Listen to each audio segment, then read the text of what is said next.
Hello, good evening, everyone. As usual, may I ask you to be aware of the webcast and speak into the microphone, preferably being on.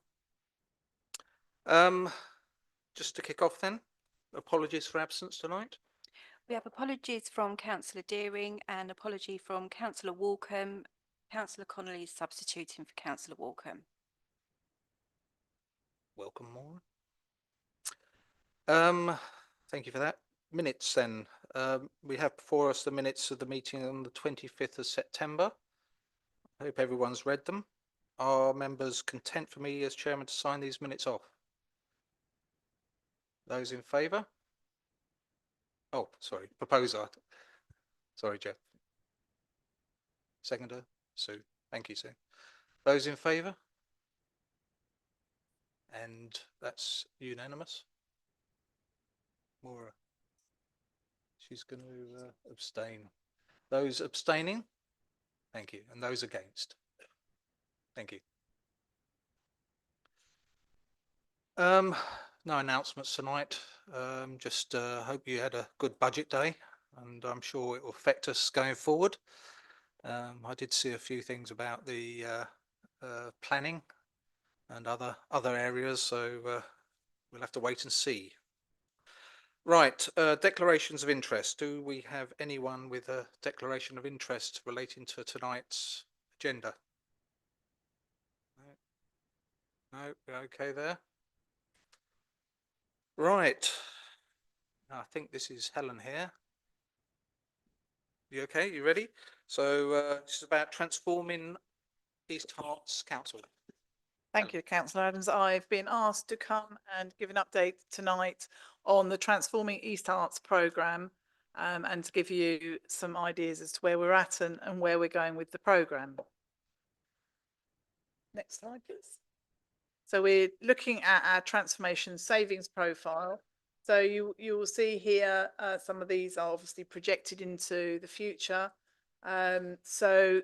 So far we've secured savings for 24-25 of up to 781,000. So these include creating our new corporate support hub across the council by not recruiting to vacant posts in our senior leadership team and implementing our new Adelante smart pay system.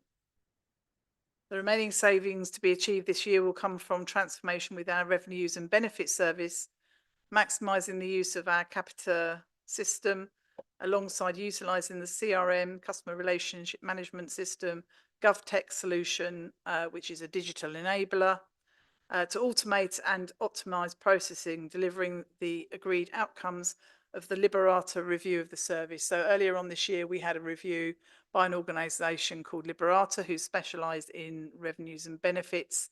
And we are just now starting to look at how we implement some of those findings into our transformation. So the first area of so we have three areas of transformation. The first one is Be Agile.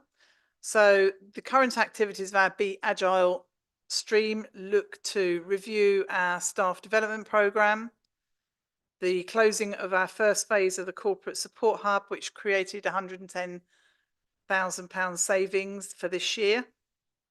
We've just literally in the last couple of weeks launched our new staff intranet, which gave us £28,000 savings. That's because we're now doing it on an in-house system, whereas before we were actually having to host it externally and pay for that provision. Work continues to agree an agreed action plan to deliver the recommendations outlined in the LGA DMA review. So that's the decision-making accountability review that we had done in April this year. Since I was put in post a couple of months, feels like it's a couple of months, it's probably only a few weeks ago, I've started to look at the outcomes from the DMA and I will be reviewing those in due course. We have a group called East Herts Together, which is made up of a number of different staff members, and we've asked them to start looking at developing the requirements for a new culture strategy within the organisation. I think as transforming East Herts and East Herts Together, we do feel that culture is a really important thing within the organisation, and we need to make sure that we're starting off on the right footing, and it gives the staff voice more prominence within the programme and its activities, and it helps us to focus on transformation. It also helps as well to support the Be Agile group. So the next slide and theme is Be Commercial. So current activities include us reviewing the options for the future of Woolfields. I'll go into a bit more detail about this in a minute, but I'm sure members will be aware that we have been looking at how we can make Woolfields work financially for us more in the future, through prioritising commercial awareness training for members to support the next round of budget decisions. And just to drop in there, staff have also had commercial awareness training, so we're not just doing it to members, we've also been through it all as well, just to make us more aware. We're reviewing the viability of Launchpad. So it's 1 year since we relocated it from Charrington's to Northgate End. So we need to just have a look to see how that's working for us. And there's currently a business case for a new Go Ape initiative for East Herts, led by the Leisure and Parks team, which is currently going through the approval process. Which brings me on to the leasing of Woolfields, which I just touched on. So we've been talking to a number of people, including High Oak, who are a managed service provider, and NHS colleagues, to see if our site would be viable for them to pay us a rental income. So we have had long discussions with High Oak, but they have now come to the conclusion that it's not viable for them and their organisation, because the size of the rental space they want is very small, and then that would impact on our ability to rent out additional space to other parties.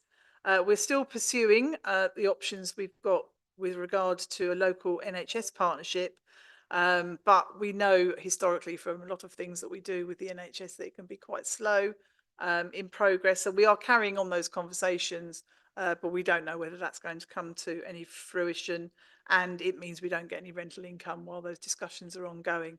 So we are going to continue to do that, but we are also going to start advertising Woolfields again as an option for rental. So we're looking at all those ways that we could generate an income from the Woolfields site, and we are also going to consider a business case for the sale of the site as well, along with all the implications that comes along with that. We're working closely with member working groups to endorse our proposals before taking decisions, and they will also go to full council when they are appropriate. So the final stream activity is Be Digital. So this probably is the stream where we have most movement and most activity going forward, and what's already been achieved. So Azalente's Smart Pay system will go live in November. We have resolved contract issues with Advance and are planning for the reinitiation of our project to upgrade our financial systems to cloud financials, which will be next year.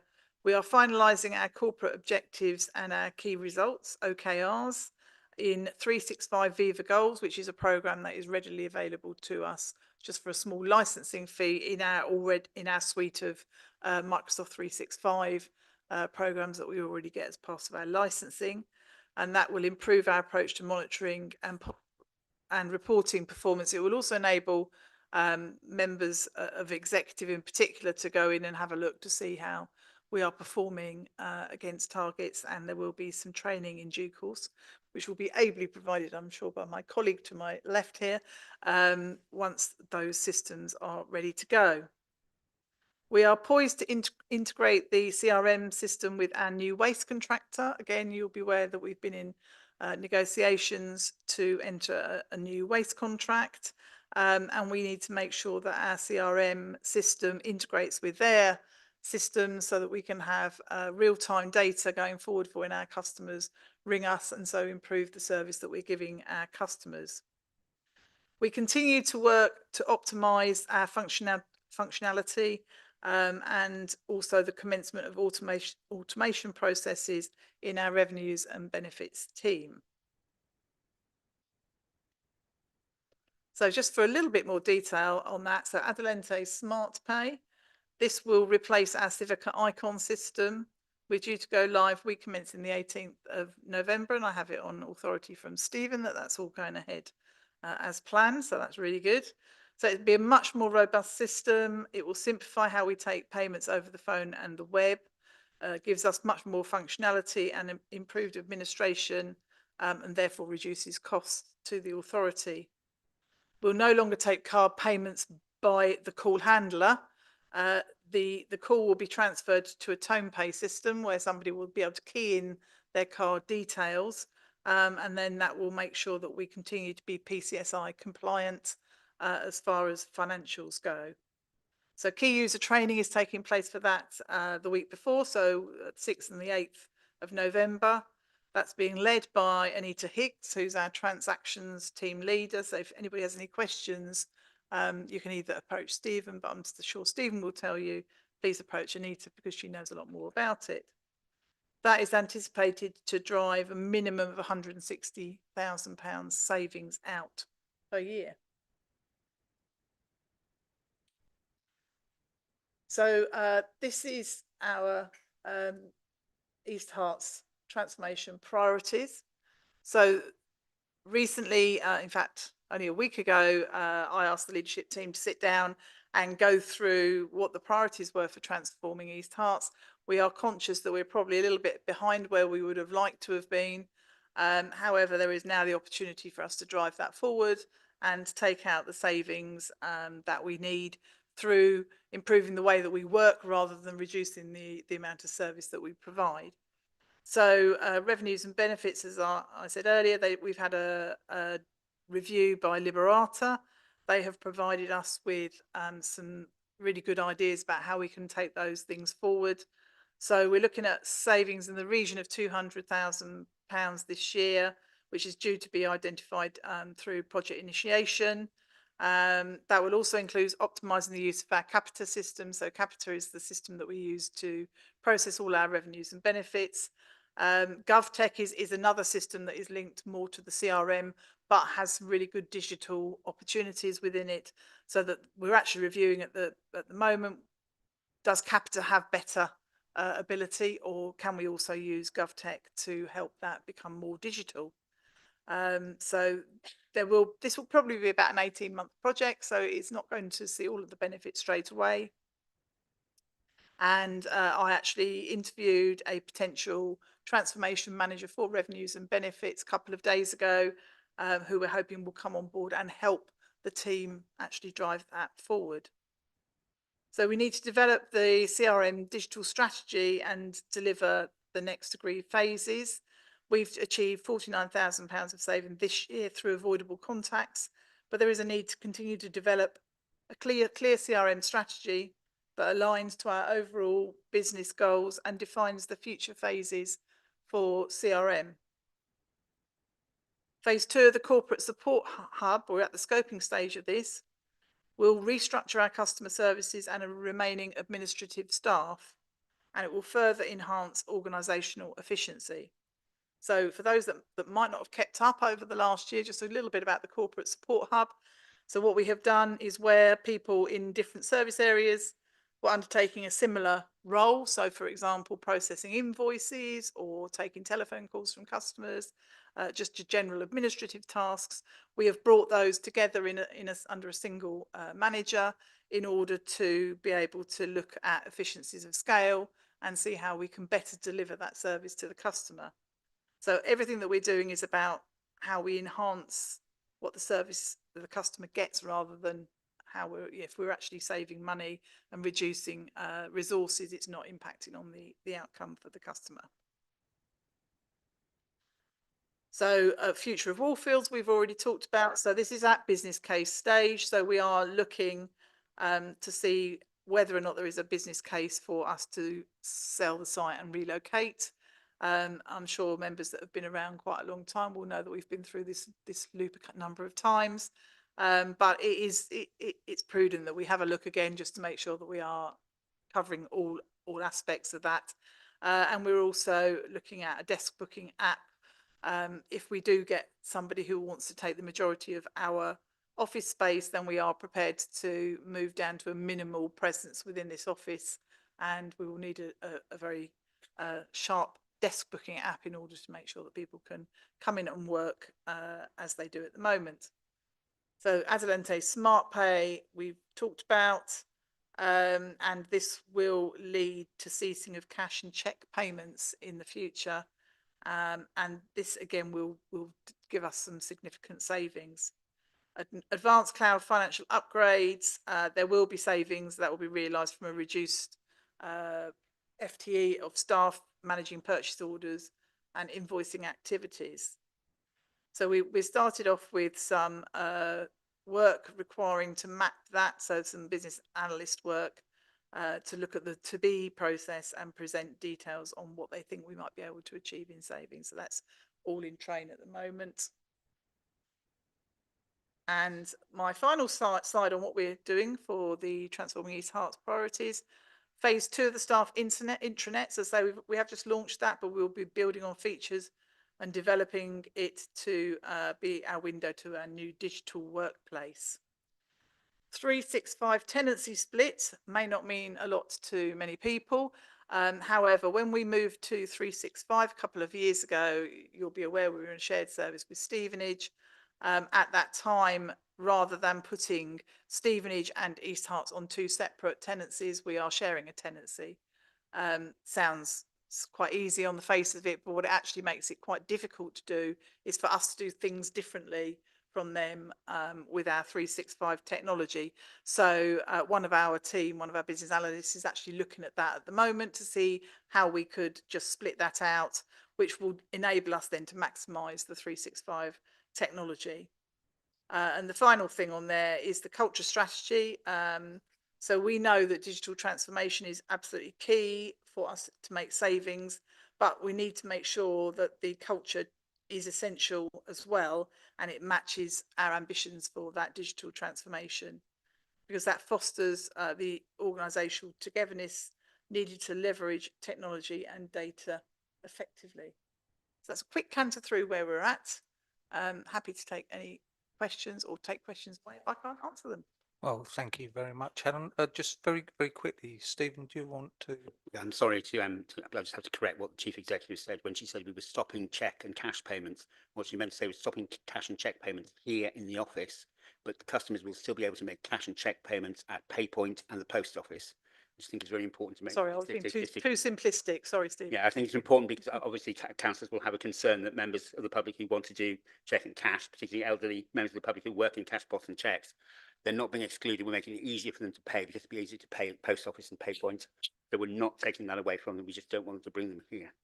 Excellent. Thank you very much, Stephen. Thank you. So comments and questions from around the floor. Jeffrey.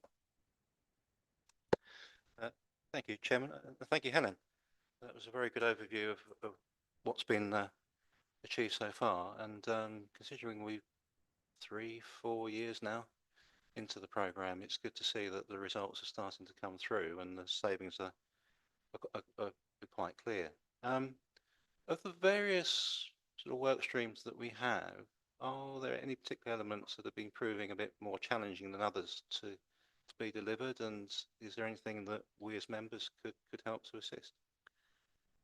I would say that some of the more challenging things have been around things like us discovering that we were on a single tenancy with Stevenage. We didn't know that, and that has caused us to have some delay in how we've moved that forward. So I don't think there's anything that members can do in particular. We are having some quite robust conversations with our IT colleagues, just to ensure. I think it was one of those things that happened because it was easy to do at the time, but there wasn't necessarily enough forward thought to see what the implications would be down the line. And we have only recently discovered in the last probably 6 to 8 months that is causing us an impact, and it is purely around the digitalisation within 365.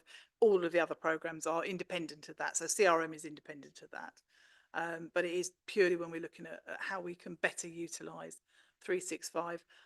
Otherwise, I think that we have now got in the last couple of months, we've got a lot of goodwill. We've started to get some real momentum behind the programme.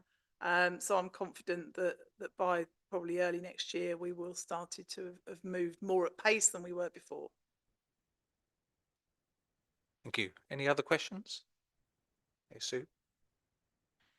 Just in relation to the cultural changes, is that involving staff in training and talking about the changes that are coming through? Is that the basis of that?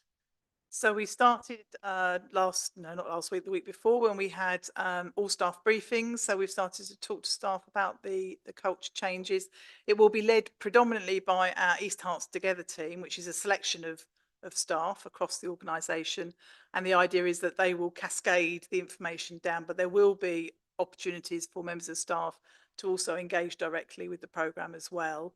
I'm not quite sure yet whether or not we will need to do training, because I think culture will actually follow the way that we're doing things in lots of respects. There might be some awareness raising that we do around it, but I think we've already seen a significant culture change just through ramping up the programme in the last couple of months. And I just wonder if that extends to members as well, whether it be obvious of the changes to us. We can certainly include members in that. And it may be that we do some separate briefings. I know previously I've come along on a Thursday evening, for example, to give members briefings and updates, rather than it being a much succinct group like it is tonight with audit and governance. So we can do that, and if members are interested, then we can make sure that they have got more information going forward. Thank you. Any more questions? Okay, Mark? Thank you. And yeah, and thank you for the presentation. Just a couple of questions. Obviously, a lot going on within the programme, a lot going on in the authority generally. What are the sort of governance arrangements that sit around this to ensure that the budget and other changes are all fit together?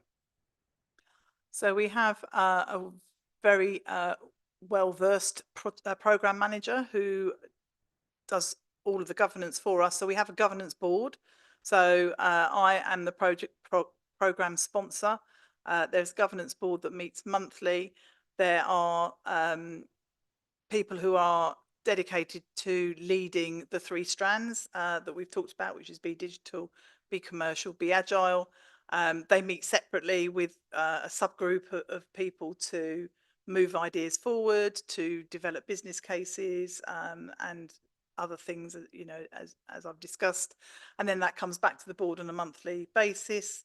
And we are all held to account quite tightly by the programme manager to make sure that we're doing things. We are looking at changing potentially that governance at the moment. So with the recent staff changes that we've had, we're looking at making our leadership team the governance board to make everybody that is at leadership level responsible, rather than it just being a select 3 people. We want to make sure that there is complete ownership from the top down and from the bottom up of the programme.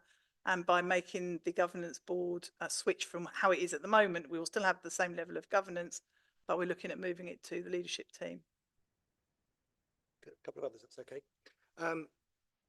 There's a few mentions of sort of savings, but is there sort of savings and timescales that sit behind it all in terms of this work stream A is trying to be complete by 2026 or whatever, and this is the likely sort of savings it'll make? So we have got a rough time scale on how that's going. So it's sort of an annual time scale. So where we're saying that we are expecting it to be completed within that time period.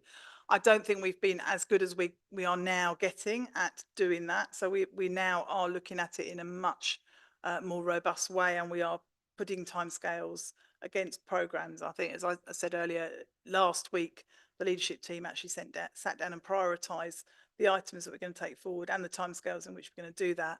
What we need to be really careful of is that we don't swamp our quite small transformation team with lots of projects. I'd rather concentrate on 1 or 2 really big ones and make sure that we deliver and take the savings from those, rather than be working on a number of small ones. So the other thing that we have just started doing, although we did want to do it earlier, is we started a totaliser. So we have almost like the Blue Peter totaliser that we all remember from, well, some of us remember from our childhood, some are too young to remember that. So we can actually see where we're making a difference, because I really like visual aids so you can see what's happening. Just a couple of observations on the Go 8 scheme. I'm sure they're already, but it might be worth having a chat with weren't Hatfield Council because they looked at something similar for Stanborough Park. I'm sure they're already on that. And the other one on the sort of the HQ, lots of councils looking at their sort of head office at the moment. So you'll be everyone wants to sell, but it depends whether anyone wants to actually buy it. And so it's about Indeed. prioritising Indeed. when to do that. Exactly, and that's why we will say we have looked at it. We have been around this loop before. We have looked before, so we will make sure that we are looking at it and making sure that it's the right decision at the right time before we do anything. And we're also very conscious that members do like to have their own council chambers in their own building, and again, that is something that we have looked at previously. Thank you. Thank you. Any more questions for Helen? Okay, Carl. Thank you, Helen, for that. And yeah, obviously interesting to see the list of the things that we're working on and obviously the range of projects. And I'm just thinking, just going ahead a little bit, as these projects come to completion, will there be kind of a view of where we are at some point and what new things we could possibly bring into this, or is this it? And then when it's finished, it's finished. So I don't think it's ever going to be finished. I think it's going to be something that we will carry on doing all the time. I think some of you will be aware we had 11 members of staff that were trained up in Lean Six Sigma a year or so ago, and they've had a lot of input into finding different things within the authority that needed attention paid to it. So that's worked really well. I think what we were conscious of is making sure that we do actually get to the end of some of these projects rather than have any sort of drift. So we do want to make sure that we do get through them. And if you look at the budgets, no, you will have done, Carl, you will see that over the coming years, there will be a reduction in the amount of money that we'll be putting into transformation, not because we think it'll all be finished, but purely because the impetus that we've got now won't be needed to such a degree, because we will have had our CRM system will be in place. We will have amalgamated our customer service teams. We will be providing a much more streamlined service to our residents. So we will still carry on looking for continuous improvement, but it will be on a smaller scale. But the programme we've got at the moment, yes, we've got a number of items that are currently parked, and we will bring forward once some of the other projects have completed. And Helen, I've got one question then. On the, I suppose the basis that the business case sort of was outlined some time ago, is it likely that the business case is going to change? And if it does change, can you come back here and give us an update? I'm very happy to come back on a regular basis and give you an update. Thank you very much. Okay. Yes, thank you then. Yeah. Right, so I think this is one for you, Carl. It's the assets of community value. Yes. So this report updates the committee on the list of the assets of community value that's listed in Appendix A. This relates to legislation passed in 2011, whereby community groups can nominate particular assets as having community value, and once listed, these assets get a small amount of protection, in that any sale of listed assets has to be delayed by 6 weeks to give the community group a chance to enter the bidding process. If the community group decides to enter the bidding process, the sale is delayed for a further 6 months. The nomination process involved is described in sections 2.6 to 2.12. It's a statutory requirement to maintain the register, and the recommendation tonight is for the committee members to review the register. Thank you very much, Carl. Questions and comments?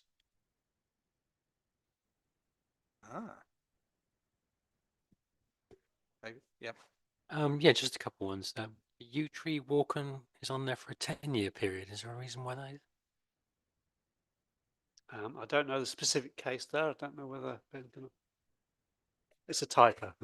Okay, and the last one on the list there is expired in last month, 4th or 9th. No, 9th of the 4th. The Crooked Billet in Ware, and that's still on there. Is that going to be removed as well?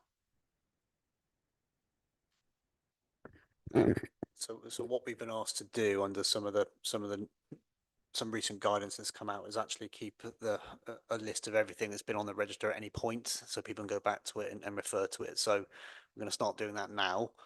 And what we'll have to do is look at all the other ones that have expired and probably get them back on. So yeah, that's why that looks odd for the time being, but it'll make more sense as we do more of this. Okay, thank you. Any more questions? Yes, Sue. I did notice that there are quite a few assets that are due to expire next year, and I just wondered how many of those is it? Are they able to reapply, and is that a usual thing for them to do? So what we would typically do if they're coming up for expiry, Esther Piper, who does 1 day a week on policy work for the council, some of you may know, she should let the ward member know that it's coming up for expiry, and to let the community group know as well that if they are minded to re-nominate it, they can do so. And the process is quite straightforward. We just say, if you want to keep it on the register, just resubmit all the old paperwork and change the date. Assuming nothing's changed, it'll probably get registered again. So yeah, so if people are minded to do that, then go for it. And is it thought that it's a good process and a worthy thing to do for communities? Yeah, I suppose that's the real question about whether this legislation has any teeth, and I think it is the paper kind of suggests all it really does is oblige the landlord to go through this moratorium process before they consider a disposal. There are a handful of cases across the country, and I mean a handful out of several thousand, where that's actually resulted in a transfer to a community group, which probably would not have otherwise happened. Because if you've got a landlord that's minded to sell an asset to a community group at some sort of discount, that they're probably going to do that regardless of this bit of legislation. There's a reference in the very last bit of the report to some of the rhetoric coming out of the new government, saying that they would like to strengthen this process, although it's a bit light on detail. I think we'll find out more in the devolution white paper, which I believe is coming out next month. They've talked about making some funds available for community groups to bid into, to not just do the actual purchase, but actually going through the process of getting a business case together if they're thinking about buying and then running an asset, if it's a pub or a village or a shop or something, or a village shop or something like that. So hopefully that will happen. The other thing they've talked about is extending the moratorium process. Don't know if that'll make much difference. What I do say to any community group that does get in contact, that tends to be, we're very worried about the local pub or the local shop possibly being turned into housing because it's been closed, and it's been closed for a while, and we don't feel that the landlord's got any real intention in keeping it open and probably wants to convert it into housing. Will this stop it? My answer is no. The adding it to this list will not stop that process. That's a separate planning process. However, having it listed as an asset of community value will certainly do you no harm when it comes around to the planning process, and it will be considered as a sort of proxy of community interest in keeping it there. At the very least, it might frustrate the sale process by another 6 months, and that might be worth it. So that's the sort of unofficial advice we give to people. And just the last thing, it'd be interesting to see if the Labour government bring back the community ownership fund, wouldn't it? Because that will really strengthen communities' cases for purchasing assets. Thank you. Dave. Sorry, just one more. If an asset is sold and converted to residential, does it come off of the list automatically because residential isn't included, or? Yeah, absolutely right. So you can't list residential property in the first place. That's exempt. If it is sold and then converted to residential, yes, it ceases to be on the list, and that's it, kind of gone forever in terms of it being on there. So yes, you can't renominate once it's been converted into residential. Oh, sorry, Sue. Yeah. So I've got another one. Is it possible for communities to apply for asset community value for a council property? Because I'm thinking Buntingford, we've got quite a few county council buildings that are going up for sale, and it'd be interesting to know. Yeah, absolutely, it is. Doesn't matter who the landlord is. The only test is whether that building has any community value, as kind of stated in the paper, in terms of its its level of well-being that provides the local community. In fact, we've got one of our own assets is on there as well. If you notice the list in terms of Walsall Lane Hall, which has been listed because it meets the threshold. So yeah, absolutely. Have a look at the guidance, and it doesn't matter who the landlord is. Thank you. I've got a quick question, just in case anyone wants to think about their question. is there any liability attached for us in relation to this list? And if so, what is that likely liability going to be? Yeah, again, it's a really good question.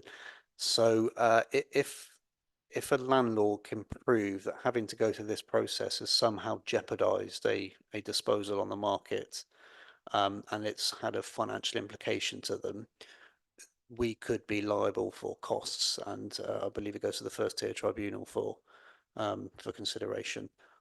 I don't know of any case where that's been successful or where compensation's been paid out, or anyone's been able to prove to any kind of sufficient level that as a result of this legislation they've lost out on additional funds they would have achieved through a sale. So I think the answer is technically yes, we are liable for some compensation, but the amount's never been tested. I don't think it's ever been a successful case.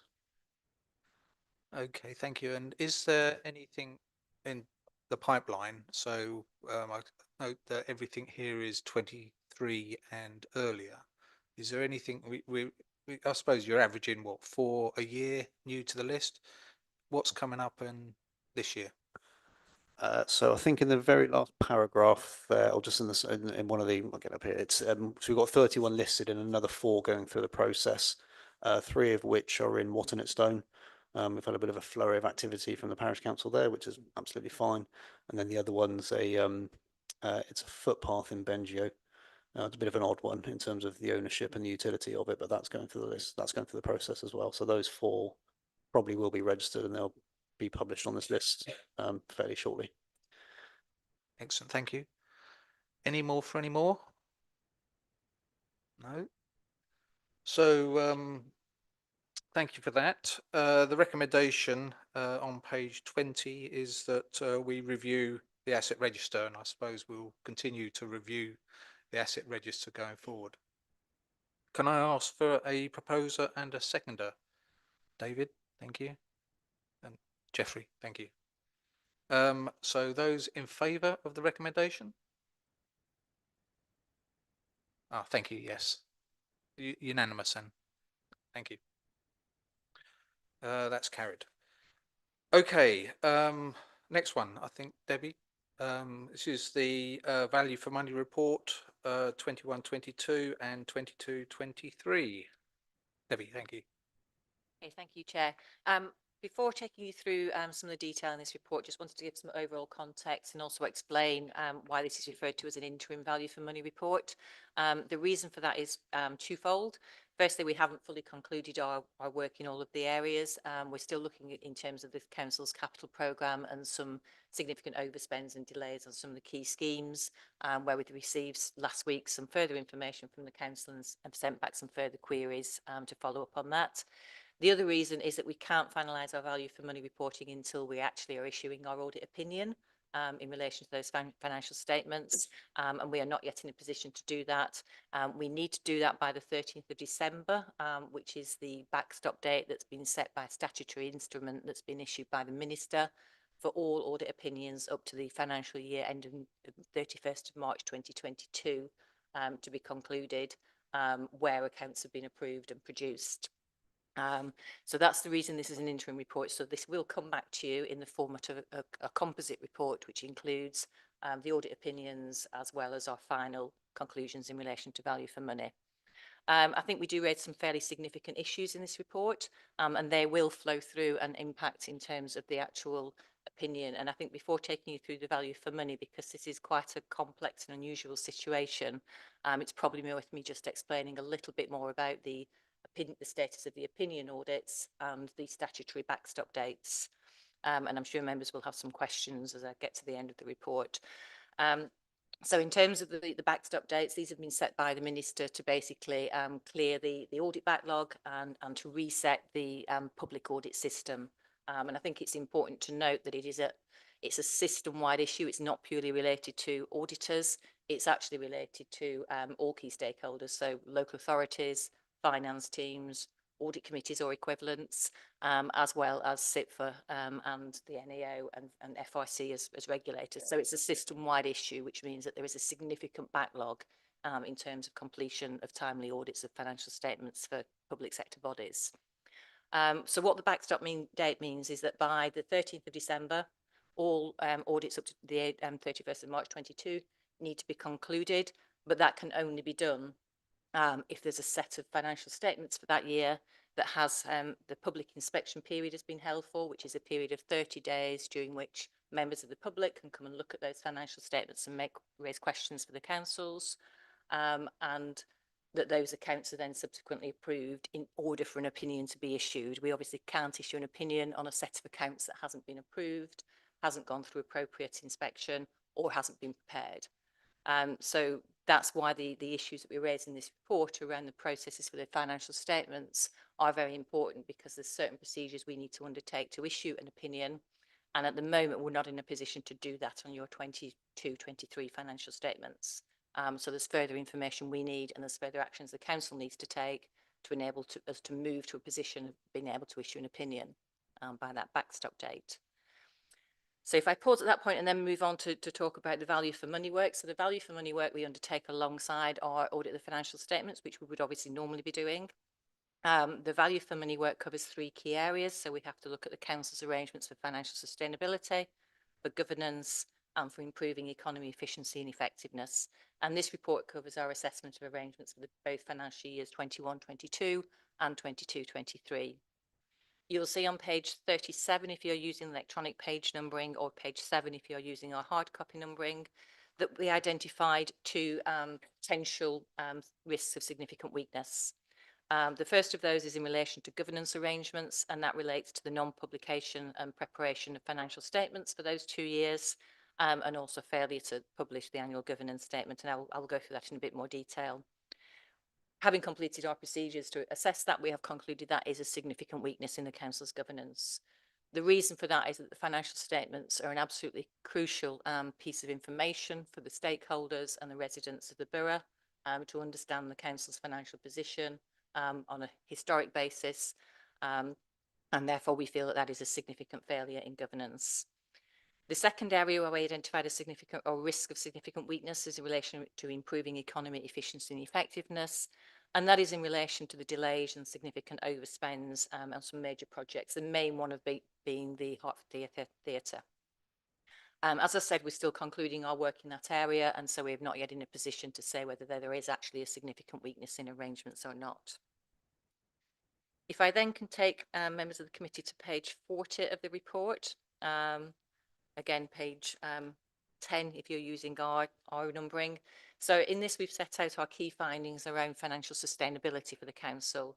I'm pleased to note that we haven't identified any significant weaknesses in relation to that area. As part of that work, we look very much at budget setting and monitoring. We also look at the medium-term financial plans and the saving plans that underpin the council setting a balanced budget and the delivery for that. We've included quite a lot of information in there. We also look at the council's levels of reserves, and that includes both the general fund balance, which is there to provide a sort of buffer in the case of unexpected pressures, but also specific earmarked reserves, which are set aside for specific purposes. In relation to those areas, as I've said, we are satisfied that overall arrangements are adequate, but we have made a number of recommendations for improvement, and they are listed on page 13 of the report.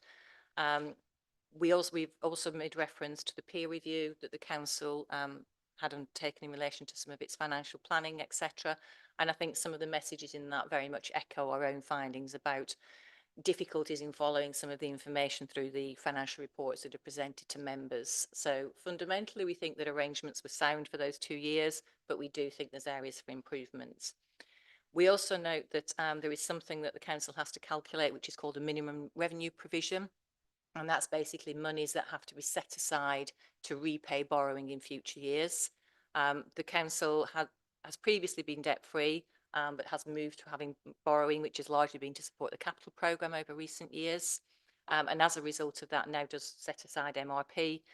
Our review of that policy found that it wasn't 100% clear in some areas, and so we are recommending that the council undertakes a review of that policy to ensure that it is sufficiently prudent and make sure that funds are set aside to repay borrowing in future years. We would have done more work on that had we been auditing the financial statements, but as we are not, we have basically put a marker down for that for the council to look at that, and we would expect your new auditors to probably look at that as part of 23-24. So the recommendations we have made in relation to that area is that officers need to ensure that robust savings plans are in place and delivered to ensure that spend can be contained within budget and planned savings are delivered in a timely manner. We've also noted that you should mitigate the future use of reserves balances, because we do note within the report that there's been a significant reduction in reserves that the council holds over recent years. And again, the peer review noted that once the reserves that are genuinely earmarked for specific purposes are taken out, the council actually has relatively low levels of reserves that can be used to support the budget or pressures if needed. We also obviously made recommendations around ensuring that the findings and recommendations from the Finance Peer Challenge are addressed, and then also that the council should undertake a review of its MRP policy as well as the calculation to ensure that it's sufficiently prudent. If I then take you on to the governance section, which is where we have concluded there's a significant weakness, you can see there that we've noted issues in terms of significant delays with the publication of the financial statements, particularly for 21-22, as well as for 22-23. So for 21-22 accounts should have been published by the end of July 2022. Were actually not actually published until December 23. So that's some 18 months after the date they should have been prepared and made available to the public to review and inspect. We also noted that the annual governance statement was not included with the published accounts. And we also noted that the statement of responsibilities, which is a really important section of the accounts, was actually the previous year statement of responsibilities, and that in error, a previous year signed audit report had been included in those draft accounts that were published. So I think issues with the quality of those accounts once they were published in terms of meeting the statutory requirements. In terms of 22-23, they have now been published, but they hadn't, again, they were published very late. My understanding is they were published in December as well, December 23. But again, looking at those, they don't actually include a statement of responsibilities, so it's not clear what date they were actually produced. And also there's no narrative statements. And I cannot see a public inspection period on the council's website. So again, the public rights to inspect the accounts and to ask questions have not been met in terms of the regulations. We therefore view that as a very significant weakness in governance, and we will be making a statutory recommendation to the council when we do our final reporting. And that means that the council in effect has to produce a public response to our recommendation, and there's certain processes that you need to follow in relation to that. And that is not something we do lightly in terms of issuing a statutory recommendation. So that highlights the significance that we view these issues with. So we made recommendations there. So in terms of the council needing to take immediate action to strengthen the arrangements for the preparation and publication of the accounts, the relevant associated notices in line with the statutory requirements of the accounts and audit regulations, and then also ensure that actions are taken to address the weaknesses identified in the internal audit reports, which are noted in your AGS. I think that's a lesser issue, but we do think it's important that those recommendations are tracked and monitored. The next area that we look at, as I said, is arrangements for economy, efficiency and effectiveness. I've already touched on those. The council has a very significant capital programme, particularly I think for the size of the council. We recognise that a number of those schemes were undertaken to make revenue savings going forward and also generate revenue income. So we do understand the context of the council's capital programme. We note there's been some significant changes to the Old River Lane Regeneration and Arts Centre. That's very much been as a result of, I think, some changes in the impact of COVID has had on the plans for that scheme, which has been a very long running programme for the council. And I think the council recognises now that it's in a very different position in terms of financial pressures. As I said, the impact of COVID has had an impact on costs for capital programmes, and therefore the council has made the decision to pause that scheme for the moment, which we can see the decision making for that and that the appropriate advice has been taken, and we therefore don't have an issue in terms of that scheme. The main one that we're still looking at, as I said, is the Hertford Theatre redevelopment, where the cost of that programme has increased significantly from 18.8 million to just over 30 million. And that's what we're looking at in terms of how that process has been managed, the underlying reasons for those increases. We completely understand the context of increasing costs from terms of inflation and construction costs, but with such a large increase, we need to undertake further work to assess the appropriateness of the arrangements in place for the management of that project. There probably wasn't much more I was going to say in relation to that. We've also, again, linked the MRP point to that because, as I said, that's very heavily linked to the capital programme, and therefore it's important that council ensures that that is being calculated appropriately to ensure the council is protected in the future in terms of when those repayments of loans have to be made. As I said, I'm sure there'll be lots of questions. We will be bringing an update to the report back, as I said, to the next committee, which is on the 27th of November. And that's when we'll be bringing our complete reporting on 21-22 and 22-23, subject to, obviously, as I said, us receiving the information we need to from the council to complete the procedures we need to do that work, and to the council approving, putting in place processes for the approval of the accounts to enable us to issue an audit opinion. Which will, the one thing I didn't say, which is pretty crucial actually, is those opinions will be disclaimed opinions. And that means that basically we are saying as auditors that we have not undertaken an audit work and therefore we can't express an opinion on whether the accounts present a true and fair position. That is as a result of the backstop dates coming in, and that is a position that many councils will be in, and that's part of the reset of the system, that rather than us trying to continue to audit old years of accounts, we will draw a line. Those accounts will be completed in effect with a disclaimer, and then your new auditors will start the process for 23-24, which again will probably be a disclaimed opinion because it takes about 3 years for a disclaimer to unwind, but you will not be alone in that position. I think what it does separate you out is, as I said, the weaknesses in the arrangements of the production of the financial statements, which I think need to be addressed as a matter of urgency. Thank you very much, Debbie. It's a very thorough review. So questions, does anyone have any questions? I'm sure Jeffrey, thank you. Thank you, Chairman. Thank you, Debbie, for that. There's certainly a lot there, isn't there?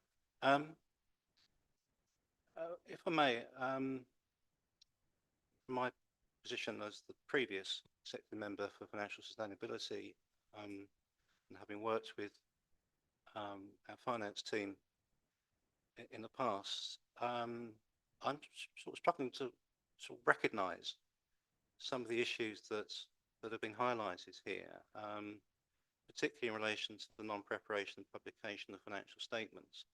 I mean, that's something I'd never encountered, I believe, in the years I was executive member. So I'm very interested if we could to explore that a little bit. If we can drill down on what are the circumstances which have apparently brought this about. I don't know whether officers are able to enlighten us to some degree, particularly given that you're now saying that we could be subject to a statutory recommendation, which I think you said that's something you wouldn't do lightly. So I think we do need to understand exactly what the implications of that would be on the council. So that's something certainly I'd like to get some sort of answers on. Yeah, Debbie. Yeah. I'll give some initial thoughts, but I think ultimately the question probably needs to be directed to the officers. But in relation to, I guess, some history, so 2021 audits took a lot longer than it should have done. So we actually issued the opinion in relation to 2021 in March 2023. There were significant delays in the final completion of that audit, mainly due to delays in getting the information from the council in relation to its going concern assessment and disclosure. So I think that had a knock-on impact on financial statements. However, what I would say is that the audit work on the figures was completed back in 2022, and there were no real material amendments to the financial statements of the figures reported, and therefore there was no real reason why the council couldn't produce the following year's accounts and still publish those. You don't have to have the audit opinion issued on the prior year in order to produce your accounts and still publish them. And many councils have a backlog and still publish their accounts by the due dates. So I don't know why the accounts were so delayed. I don't know whether it's a capacity issue, whether it's a lack of focus on the accounts and the audit process. And I think that question needs to be directed to officers. But I do feel we've had a lack of engagement and a lack of response to a number of our questions, requests for information. As I said, one of the examples is the information we need to issue the disclaimed opinions. That was sent some months ago, probably, I think, early September, those requests were sent. Fairly straightforward requests, nothing too complicated, and we have not had responses to those requests. So I think there's a lack of engagement and a lack of focus on the accounts process and the importance of the financial statements. It does, for me, Chairman. I still find this quite surprising, given having worked with the finance team over a number of years, to hear you say that. I think it's very, very unfortunate. But I don't know. I'm not sure what I can say really. But perhaps you could just go over this statutory recommendation, what the impact of that would be on the council. Thank you. So as I said, a statutory recommendation means that in effect, the legislation requires that the council publishes that recommendation and its response to that within a certain time frame. I don't have the period at the touch of my hands, but obviously when we send that to the council, we make it clear exactly what needs to be done. But that is the main thing, that there needs to be something. It needs to go to a public meeting, and it needs to be therefore published on the council's website. There is no sort of financial penalty or anything like that related to a statutory recommendation. It is basically increasing the importance of that and making it really clear that we view that as something that needs to be in the public domain and that the council needs to take very seriously and respond to within an appropriate time frame.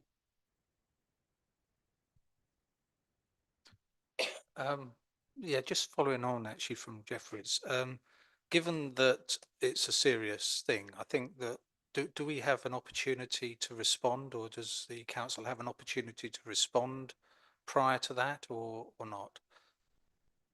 We would be looking to share a draft of that with the Chief Executive and Finance team in terms of what we're planning to include in the wording. In terms of response, your response is the public response that we would expect you to put out, but we would clearly have a dialogue with you about that to ensure we could get to a position that I think hopefully we would both be comfortable with. Okay, thank you. Any other questions? Nick? Yeah, thanks. Just couple of clarifications first, if I may. You mentioned the backstop date of 13th of December. Is that for audit opinion on 21-22 and 22-23? So wasn't, yeah. Correct, yes. It's all audits up to the end of March 22. So some councils might have 3 years backlog, some might have only 1. But yes, it's anything up to March 22. So in your case, it's 2 years. So does it include March 23 as well? Sorry.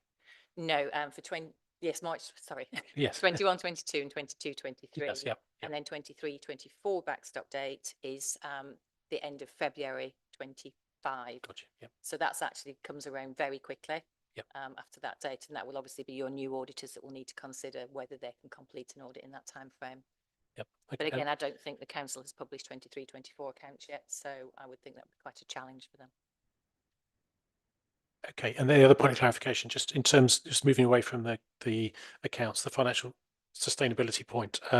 So the comments around no significant risks identified, is that in relation to reviewing the situation up to March 23? Just thinking that lots changed since March 23, and financial sustainability is high on the risk agenda now. Yes, you're absolutely correct. Our assessment looks at arrangements at the end of March 23. Yep. So it would look at the setting for the 23-24 budget, because that would have been done in February, so that would fall within the period. But we're not looking at the position now, and again, that would be your new auditors that would look at the current position. Gotcha. Yeah. And the third, if I may, just a third point. So recognise what you're saying around accounts prep and engagement, etc. Just sort of sitting here as in October 2024. Just it's the first I've heard. I've sat on the committee for a year. I haven't sort of understood the significance of where we're at as in the council here in terms of preparation. I've understood the issues around audit of accounts. Hadn't appreciated the issues around the preparation of and publication and the inspection of those accounts. But as auditors, just interested in your view, why haven't we been aware of that earlier? I suppose whether that's down to the council, whether that's down to is there an expectation that we would expect auditors to have notified us earlier? I suppose is what I'm saying. So I guess there's two elements to that. Part of the fact that I guess we didn't sign the 2021 opinion until March 23. We then did commence the just get my years correct here, the 21-22 audit. So we had a set of financial statements.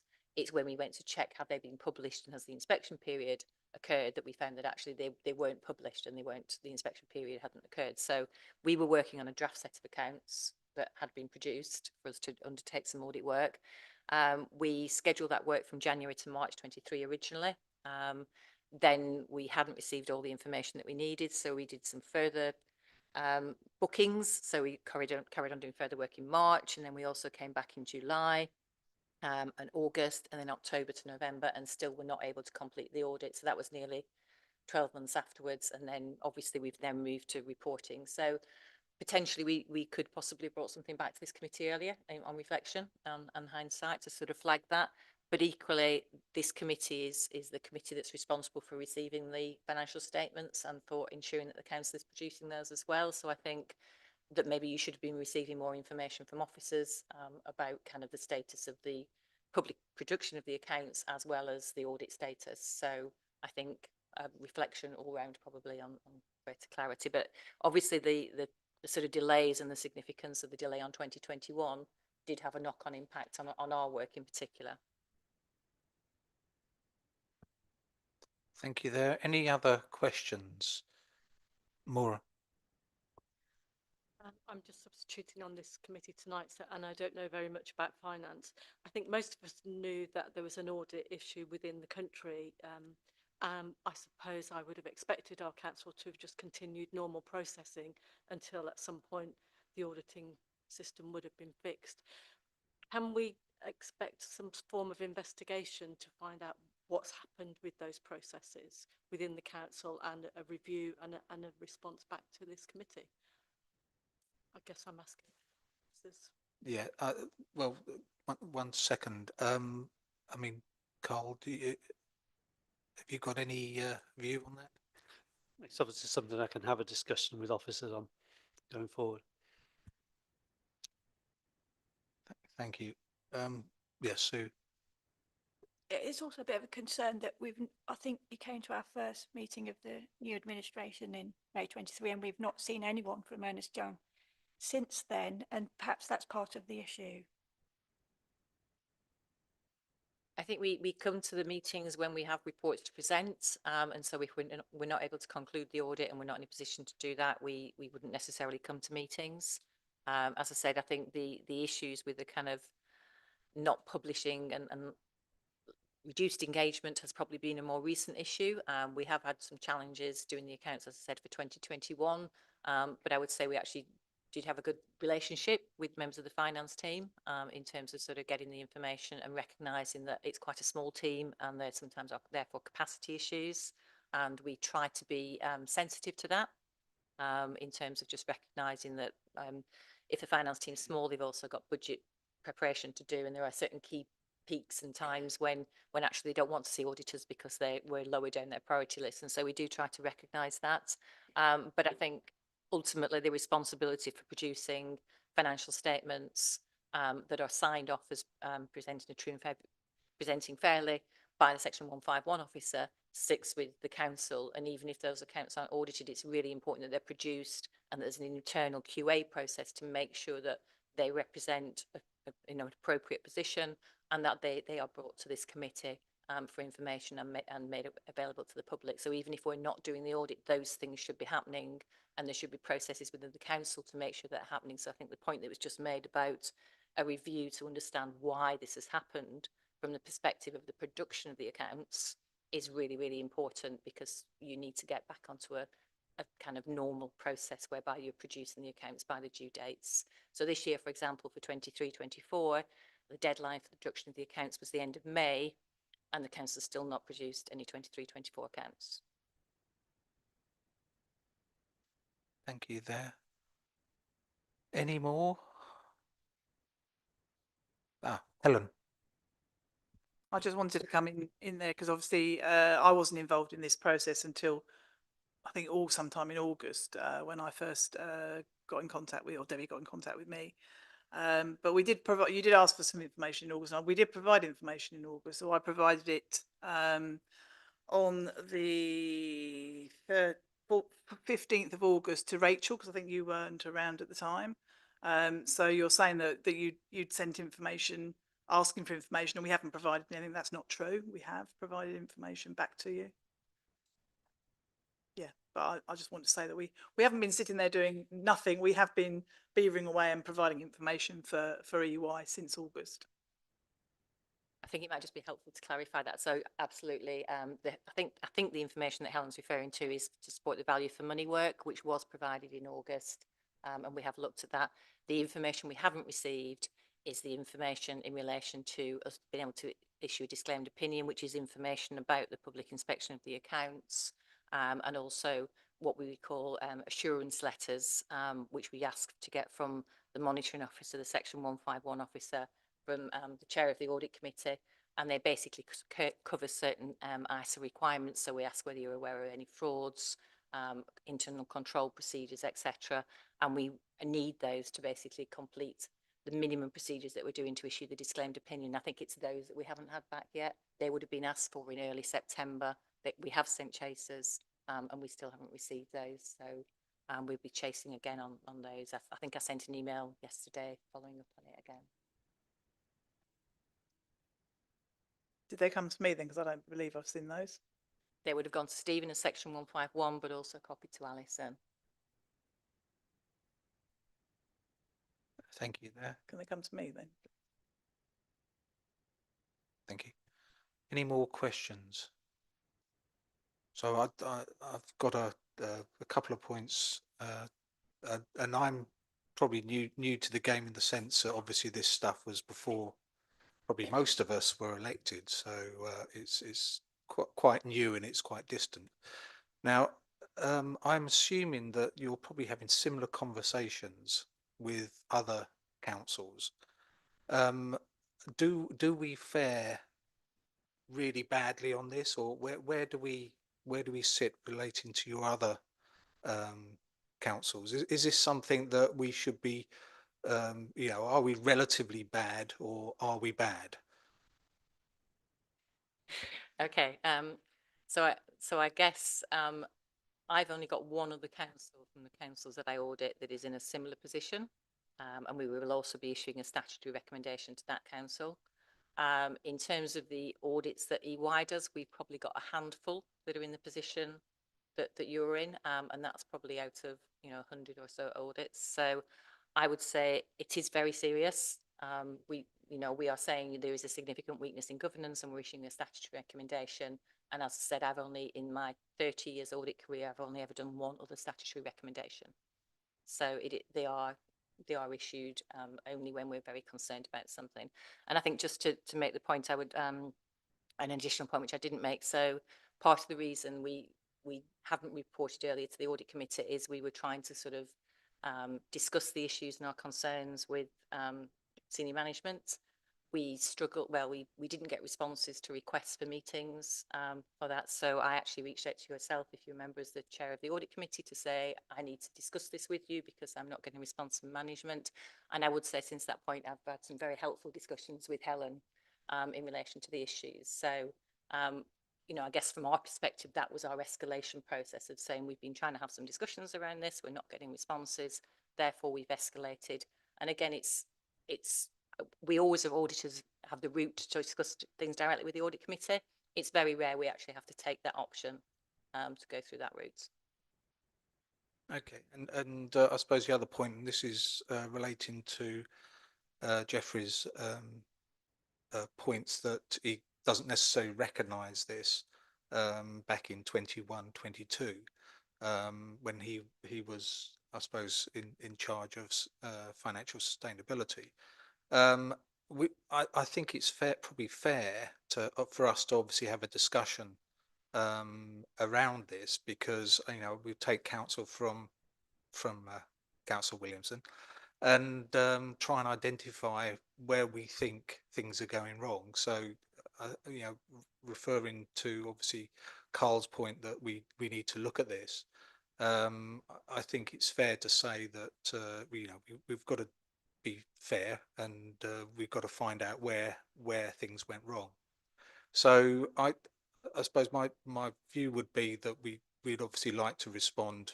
I know that there's a formal response, but I think it's worth to clarify, because there may be things which we've missed, or your guys may have missed in digging and delving, trying to get the information. So yeah, we'll look to maybe get back to you prior to the meeting with a view on where we think we have tripped up or not, as the case may be. That would be helpful, and we'd be very happy to have any discussions that the council would find helpful in terms of going through that process of understanding what's happened. So if you wanted an informal meeting to discuss that, we would be happy to do that. Certainly, thank you. And I suppose the other thing is, COVID obviously is still running its course. Sorry, COVID was still running its course in terms of finances. And, I understand that some of the things within the council may have been different because of that period. But do you sort of distinguish that? Do you actually factor that in? I know you talked about COVID context and whatever, but has that been factored into all your findings, that there was still I think there was still some capital that we were given by the government that we were still running down as part of the COVID deal? So we certainly considered COVID impact as part of looking at financial sustainability in the value for money work, because obviously there was loss of income for many councils during the COVID period, particularly from car parking, leisure, things like that, where basically those facilities were closed or much reduced. So, but many councils received, funding from government in relation to that lost income. The councils that were probably more severely impacted by both COVID during the actual COVID period, and also then the repercussions and ongoing impact of COVID, are probably more the upper tier councils that provide the kind of social care, where I think we are seeing significant increases in demand for services and complexity of that demand. As a district council, East Hertfordshire doesn't have those demand-led services which are impacted that. So the main impacts for the council are probably around reduced income from those services. As I said, we have considered that as part of financial sustainability. We've also taken into account, when we've looked at kind of the way that the council has responded and revised its capital programme, taken into account affordability. But as I said, I mean, I audited East Hertfordshire probably 10 years ago, so I've worked with you before, then I had a gap and I've come back. And I think at that point, there were very high levels of reserves that the council held, and we recognise that a lot of those have been used to support capital. You've obviously moved from being debt-free to now having borrowing, which again is linked to the capital programme, which we understand, as I said, the context for that is to try to reduce some of the revenue drain from some of those assets that were costing the council money, and actually turn some of those into income generation going forwards. So we have taken into account when we've looked at our work, and recognise that the council's processes have taken into account the impact of COVID. In terms of the impact probably on capacity within the council, I think all councils were significantly impacted during 2020-21 in terms of the process for managing some of the funding that was being passported through the council. So I think some NNDR grants funding, things like that, that the council had to administer, that was probably quite a significant drain on the finance team.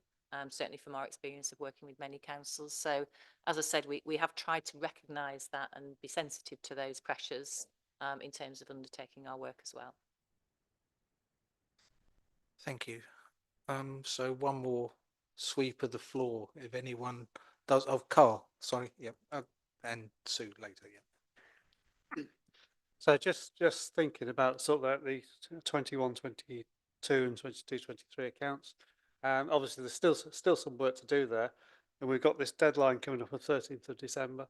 In your opinion, are we still able to meet that deadline if we kind of work on it and get our act together, or is that deadline, are we already past the point of being able to succeed there?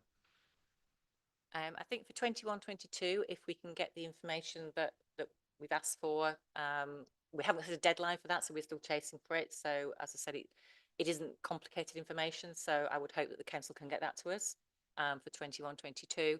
For 22-23, I think the challenge will be making sure that you are able to meet the inspection period, because I think the inspection period has to run for 30 working days, and therefore that needs to be completed before the 13th of December in order for the accounts to then be approved for that inspection period. That's my understanding anyway. This is uncharted territory, I think, for all of us. I've never been in this position before. I don't think anyone has. So I think that's something that you might want to kind of seek your own advice, maybe from the monitoring officer, to sort of check where you are on that. So I think if the council responds promptly to the issue, then we can meet the 13th of December, but it is depending on us getting that information and on you making sure that you can approve your accounts before that date to enable us to issue opinion. Sue? I just wanted to say, as a committee member, it doesn't feel like we've got the whole picture, and there are lots of answers, questions and answers still. It's not a very satisfactory position to be in, not having the full picture. No, thank you, Sue. Yeah, yeah. Okay. I think we've probably completed the discussion then. Now it's obviously just for noting, but I think that there maybe will be some action then, that when we discuss about how we're going to go through and find out where or how or what, where we are. So I suspect we'll probably be in contact with you relating to our understanding of things anyway. But thank you very much, and you're obviously free to stay, but you're free to go. Thank you.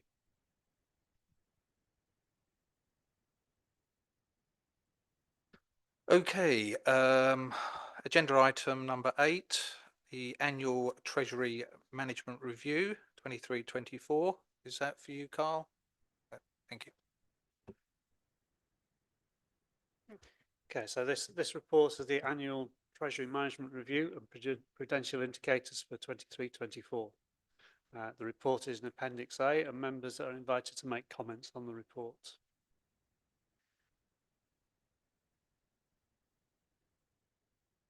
Thank you. Questions around the floor?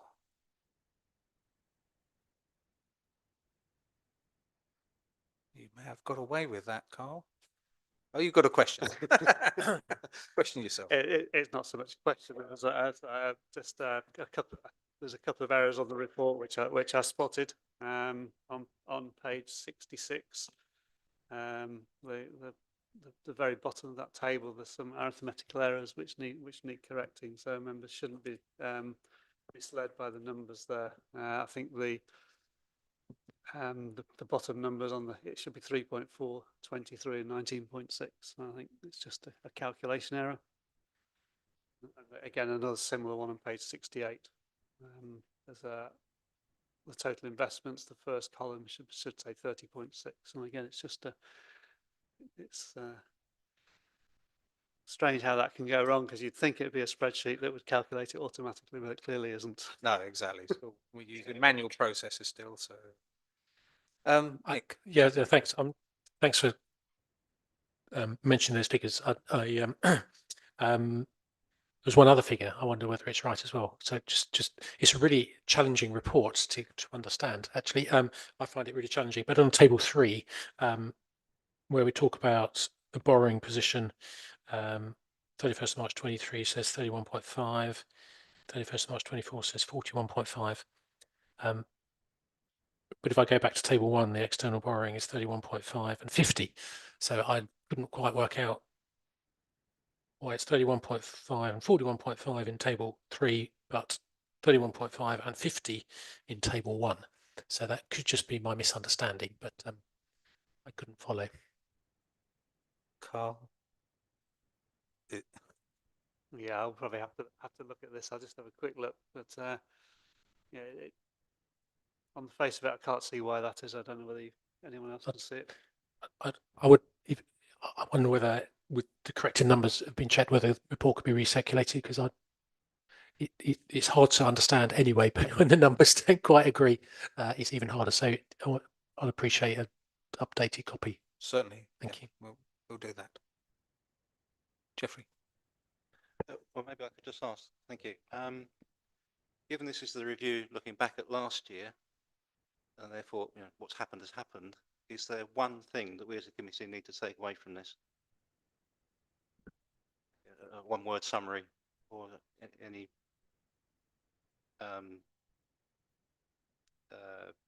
anything we should be concerned about, I suppose? So you're talking the Treasury paper? Yes. Yeah, okay. I don't know whether it's something we should be concerned about because it was anticipated, but obviously borrowing has gone up. But I think that was always inevitable with the capital programme, that borrowing will go up, and I think it's probably forecast to go up a little bit more over the course of 24-25. So I don't think it's necessarily a matter of great concern because it was all part of the plan. But it's just the observation. Nick? But just one other comment, which could be in that category of, is there anything to be concerned about? There's talk in page 7 around the funds that are held, property funds that are held, and that those held with Lothbury are being terminated and sold off, and then there's talk about interest equalisation reserve, which is quite complicated, but as I understand it, the sort of funds put aside should the when those property funds are sold off, be sold off at a lower value. So obvious question whether that's going to cause us a problem with those property funds being sold off potentially at a lower value than we're holding them at. Have we got an equalisation reserve that compensates us for that? Would be a question that I picked up from looking at the report, but that's just my take on that particular section.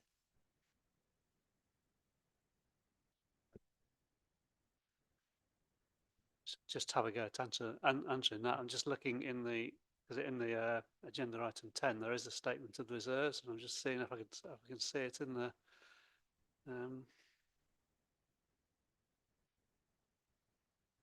Oh yeah, so we have. Yes, we have just over 2 million in the interest equalisation reserve. Obviously, impossible to say at this stage whether that will be enough, but that's the figure in there at the moment. You have a follow-up, Nick, or you? I know we don't know whether that's enough. I guess there is a risk that as these funds are terminated and sold off, whether that will be enough, we need to keep an eye on that, because if it's not, there will be a reduction in reserves as a result. Yeah. Thank you. Good observation, yes. Any more?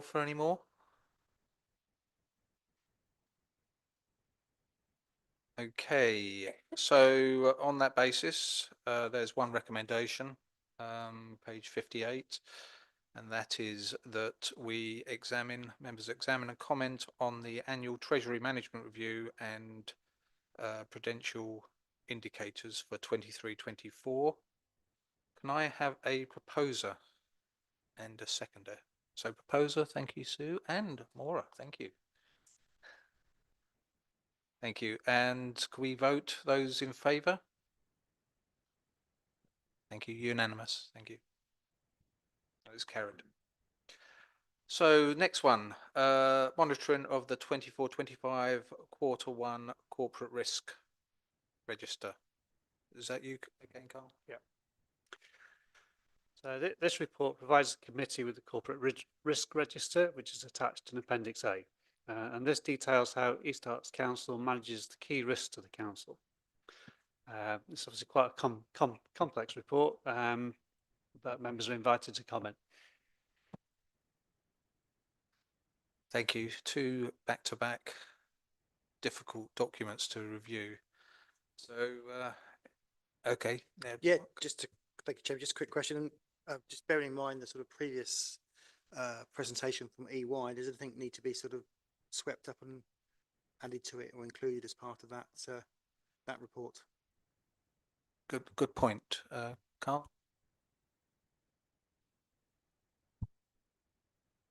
I think that's right. I think probably there's obviously it needs to be looked at in terms of the risk to the council. I'm not sure exactly what the implications are of that. So I think, yeah, it needs to be considered.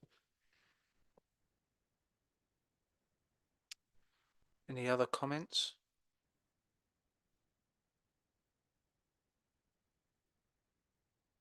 Sue? I was just going to say it was good to see that the financial challenge peer review picked up some identified risks and went towards mitigating them. I think that's a good thing. Thank you.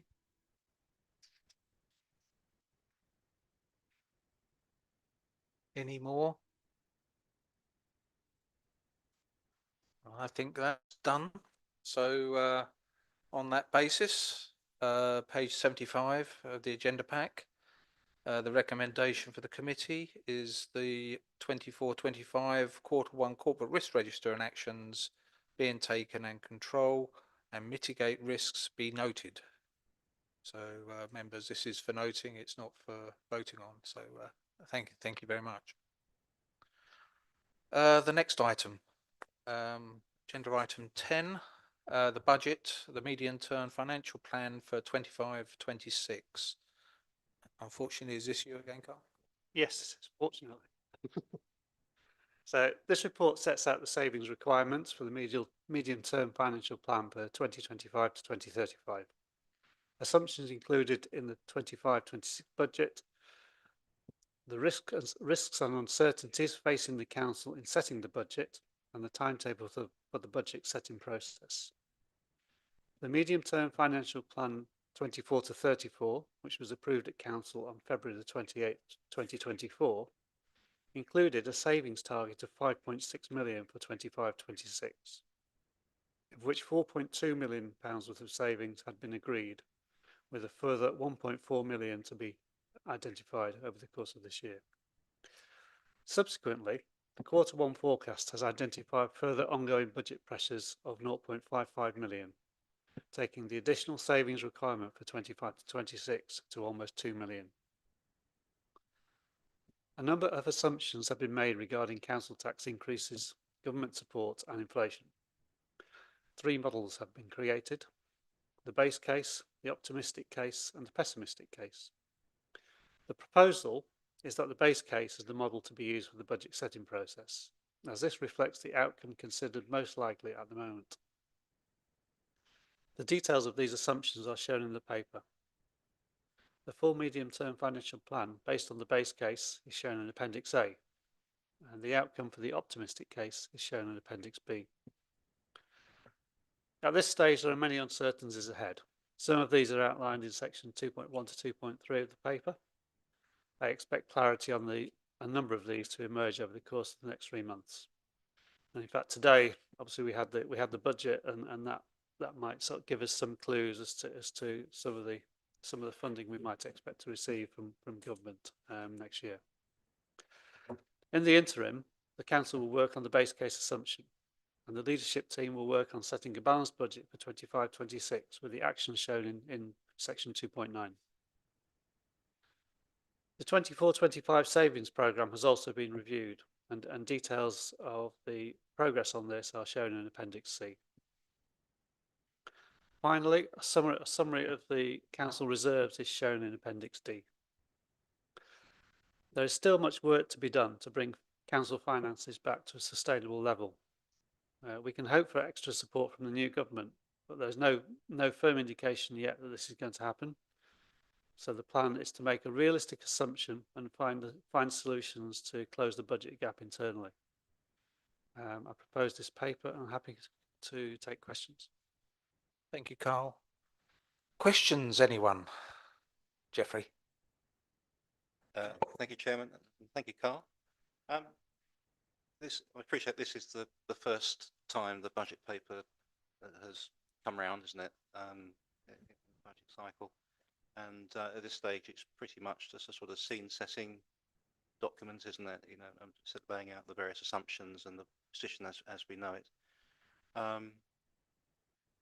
So it's very helpful. I like the way the 2 appendices A and B have been laid out. I think it's very clear. Thank you. Looking at Appendix A, sorry, it's just a detail. Appendix A shows that for next year we've got a savings target of 1.961 million. But I was a bit confused when going back to the main paper. I think the savings are shown for next year has been 1.4 million. No, there's probably something I've misread, but I just wondered if you could clarify. So I think that the 1.4 million was the previous target, which was basically where we were at budget setting time in earlier this year. So we had the 1.4 million.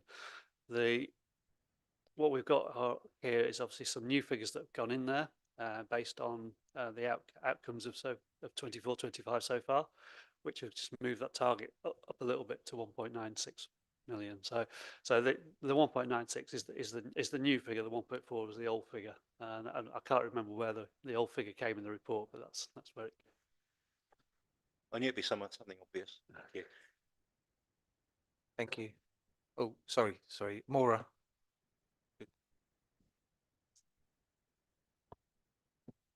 1.7 members are asked to approve officers to continue to model using the base case. Although in the recommendation it's sort of note they should be based. I'm struggling with being able to understand the three cases. Optimistic and pessimistic talk about council tax. I don't understand what it says when it says the council tax on base case gives a number of 201. Is that a month? But then in the optimistic case, the council tax increase of 9.72. We seem to be in a different ballpark. And then pessimistic case doesn't even talk about council tax, so I don't know what the assumption is there. And some of the grant points, it leaves me, I can't compare. I don't seem to have a similar things to compare. I've got apples and pears. So I'm struggling to be able to approve the model.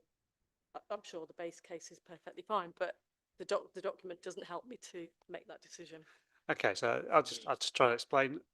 Basically, obviously, the base case is that we expect council tax will be allowed to increase it by 2.98%, which is how it's been for a number of years. Jeff, you probably have a better idea how many years it's been like that, but that's the current legislation, and yeah, it's been going like that for some years. So that's the base case because that's what we expect. There's obviously the optimistic case is that actually that legislation may be relaxed because it's obviously been a real problem for local councils across the country that, while inflation has been raging at kind of 10+% over, at least 2 of the last kind of 4 years, we've only been allowed to increase our council tax by 3%. So essentially that's just been a genuine kind of loss of income to the councils, and it's obviously hampered our ability to deliver services. So the optimistic case is the government will take some kind of action that will enable councils to increase the council tax by more than 2.98% and allow them to actually get back into some kind of measure of stability in terms of the finances. The pessimistic case is the reverse, which I suppose the pessimistic case is probably still assuming that the 2.98% cap is in place, but it's also assuming that the grants given by government to the council are reducing, which may happen. We've obviously had the budget today, and I think the very brief headline from the budget is that it's not too bad, but there's obviously a lot of detail in there which we don't understand yet. But should government decide to reduce funding to councils, then we would be in a very, very difficult position, because obviously we are surviving, but only just. Now, if government were to reduce their funding to us, then we would be struggling to survive. So, and the pessimistic case hasn't been really looked into in more detail because basically the outcome is grim. So, there's no point trying to work out a model for 20 years when actually the start of that point is, oh my gosh, we haven't got enough money to survive. So yeah, does that help? Well, yes, you've described something, but I'm just disappointed that the document doesn't help, because that's what's going to be filed away. So, one second. Chris, did you? You know, it's just a little thing that it's not, I just wanted to have a conversation about Hertford Theatre, because obviously there's projected income from Hertford Theatre. I always felt that the figures were quite unrealistic, for a number of reasons, really. One, Hertford Theatre is quite expensive to go to. Most people have found their incomes contracting as opposed to expanding, and generally speaking, the picture for the arts nationally is pretty dire. So I was never really entirely clear where these optimistic figures came from in terms of a revenue stream for Hertford Theatre, and the fact that it's so significantly overspent. So I just wondered what the contingency plans were, that if the figures that we've got in for Hertford Theatre turn out to be as unrealistic as I suspect they might be, and what happens given the level of debt incurred in realising that building project. So yeah, the figures for Hertford Theatre are still the figures that were in there in the budget of 24-25. We haven't revised those figures yet. As you know, Hertford Theatre has only been open. Oh, sorry, I should call it Beam. Beam has only been open for 2 to 3, just over 2 months now. So we're still in the very, very early stages. We are just starting to get an idea of where it's going financially. We are currently having a review of that by the external consultants who did the original, well, one of the original business plans, with a view to trying to ensure that the revenue that we get from Hertford Theatre is maximised. It is a challenge. You know, those figures are going to be hard to achieve, but you know, officers actually, right, you know, at this very moment in time are focusing on that. We do realise it's a really important thing, and we need to make sure that that those forecasts that were in place in the business plan, we get as close as possible to meeting, even if we can't meet them. But there's a learning process with a new facility like Beam. There's a learning process in terms of how to maximise your revenue in the different areas, and we're going through that learning process at the moment. And hopefully soon we'll identify the challenge areas and challenging areas and deal with them. Going to come back slightly, because obviously that wasn't quite what I asked. It's good to hear that, you know, that it's all being reviewed and robustly reviewed and in minutiae by the sounds of it, but that's not quite what I asked. What I actually asked was what the contingency plan was if those figures turn out not to be realistic, because when they came out originally in the original consultants report, I thought they were completely unrealistic. I couldn't see how anyone was achieving that. I don't know any arts institution, including the really large ones that have massive government grants, that are achieving figures like that. You know, just because the arts generally in this climate are the ones that take the big hit when people's income goes down. You pay your electricity bill before you decide to go to the theatre. So it's not really that, you know, it's good that it's being reviewed and it's good that people are on it. It's just that I just wondered what the contingency plan was if it turns out in actual fact that the figure for the Beam is more in keeping with the picture nationally for arts institutions. That's really what I was asking, because of the liability is so large. So in terms of the plan, Beam isn't being considered in terms of the contingency plan. It's not being considered in isolation. It's obviously part of the overall budget setting process, and that budget setting process is something that's happening right now. We're working with officers to identify the amount of savings we need to make, and we do have to make savings for next year. Obviously, it's in here as the 2 million that we got to find, and we are aware, obviously, that with Beam that number could increase beyond 2 million. So, but yeah, so that process is going on already in terms of identifying new savings that we can make that effectively will cover us for any shortfall in Beam. So it's not being considered in isolation, it's being considered as part of the overall budget setting process. Thank you. And Dave?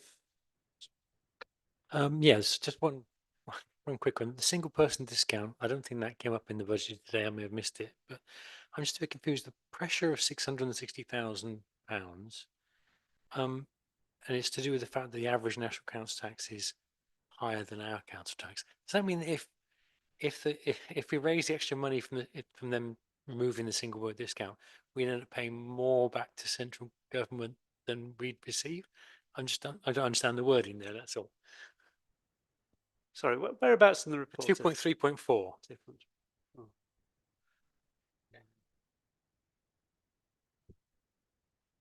I suppose the first thing I say is obviously there are many uncertainties about anything the government does.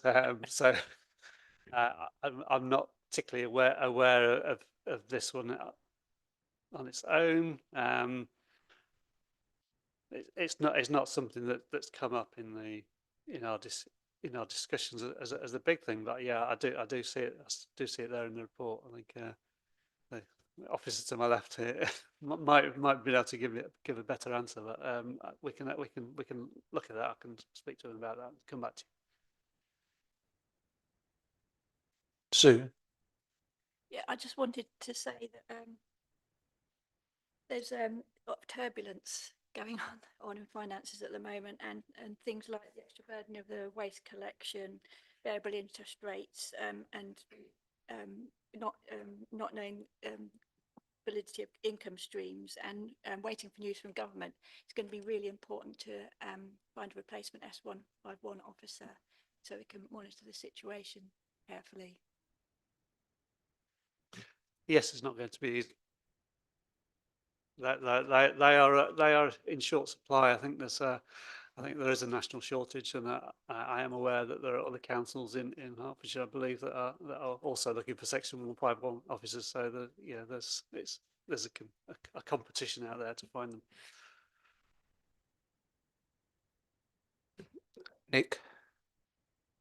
Yeah, just to add to those uncertainties, one of the comments I was going to make was around para 2.6, which talks about the 24-25 savings, which it says majority of savings are shown to be on track. I think whilst the number of savings initiatives that are on track are in a majority, the majority of the money sits in savings that are at risk in 25-26. So there are still savings baked into the plan, particularly around civil parking enforcement, asset disposals, ban on overtime payments that are shown as at risk. If you add that lot together, there's 2.5 million of savings built into the plan which are at risk.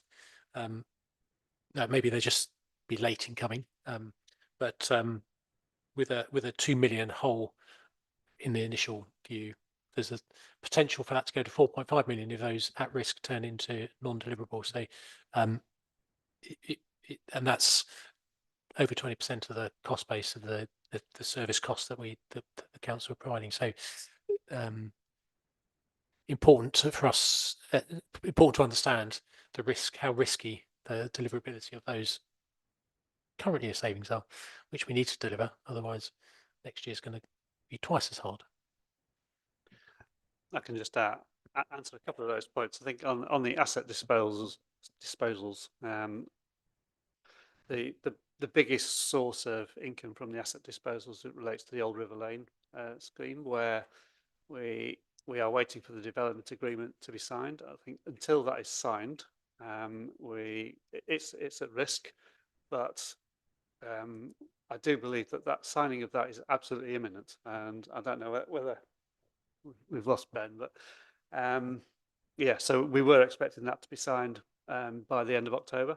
It's obviously one day away. So, and I think once that's signed, the risk is removed from there, because then it enables us to sell a car park in Bishop's Stortford. It enables us to obviously sell the site itself. So those risks hopefully will go away within the next day or so. Civil parking enforcement, I'll talk about that one. I think there's a risk possibly to the overall number, but not a risk to the concept. So it may be that what we achieve is not that number, but we will get a number which hopefully will still be in that ballpark. So So yes, although it's a big number, it's not all at risk. It's possibly just a portion of it at risk. And the overtime payments, I cannot remember now what the issue was with those. But I don't know whether Stephen can remind me.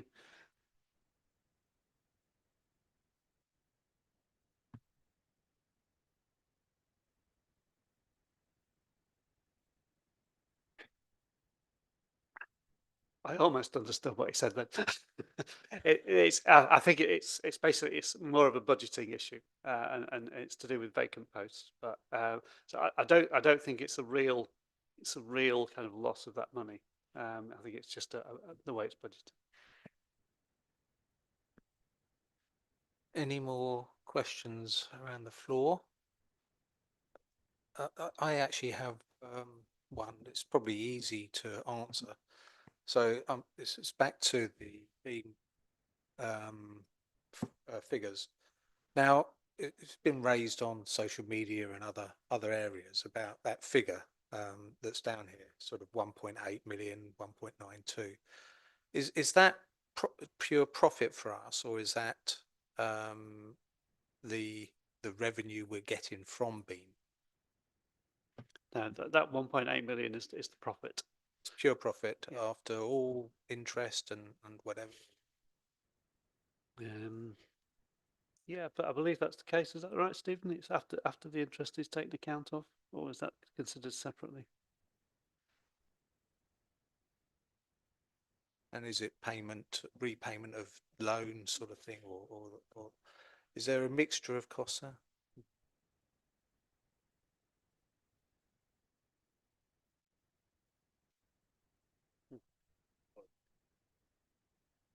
So yeah, it's before borrowing costs. So that's yes, because the borrowing costs are shown elsewhere in the medium-term financial plan. So yeah. And does that bring the figure down to the £500,000 profit that?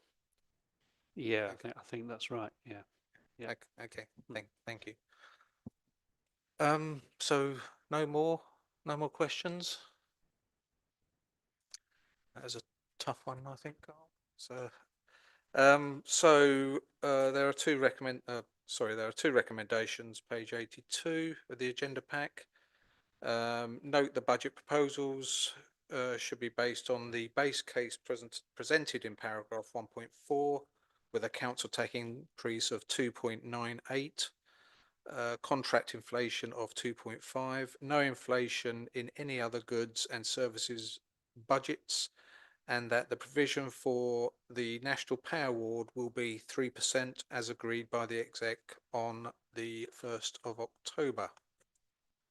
And B, the second recommendation, note the revised saving requirements of £2 million in 25-26, rising to 2.5 million in 27-28. So members, this item is for noting, so we don't need to vote on it. So thank you for that, Carl. Audit and governance work programme. Is this one for you, Stephen? Chairman, it's the work programme the members should comment on and make decisions about. Certainly.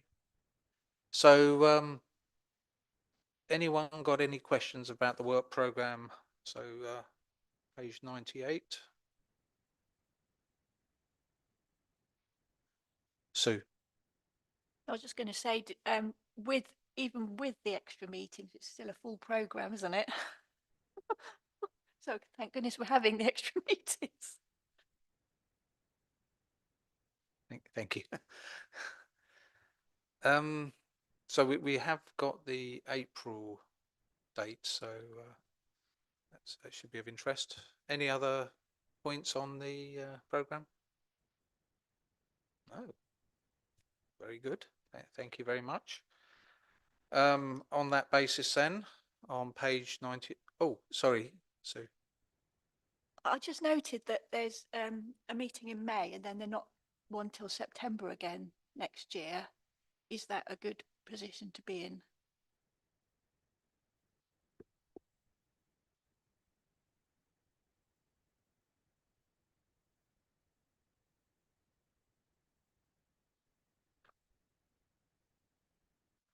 Well, I think if you want more than that, what? So that's 6 months in advance, isn't it?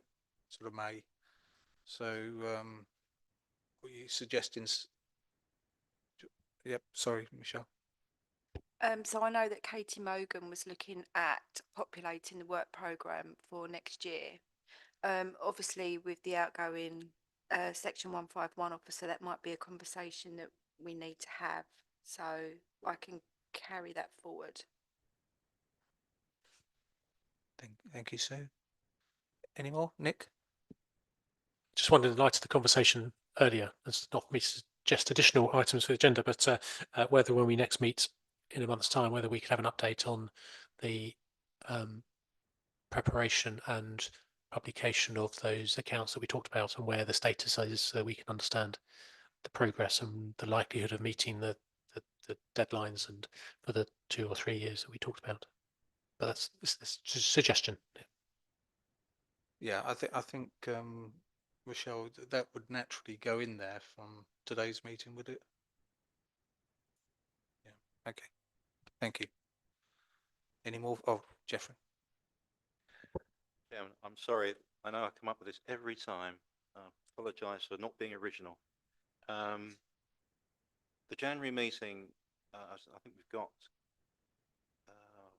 I counted and I've forgotten, something like 9 items, maybe even 10 items, some of which are clearly critical, looking at the budget, for example.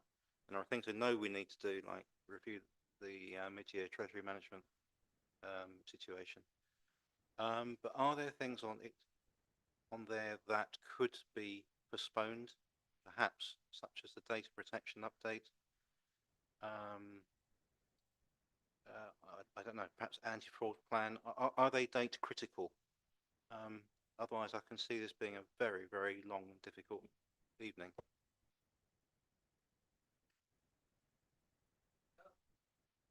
Yes. Okay. I must admit that it does seem slightly longer than the normal session. Well, I think that's something that we need to probably touch on at the next meeting once we've had a discussion, probably Michelle and myself, around this. So we'll provide an update next in November. Perhaps I could just also maybe throw in the procurement strategy for scrutiny. Is that actually best coming to us or to overview and scrutiny? Rhetorical question, possibly, but maybe something to consider.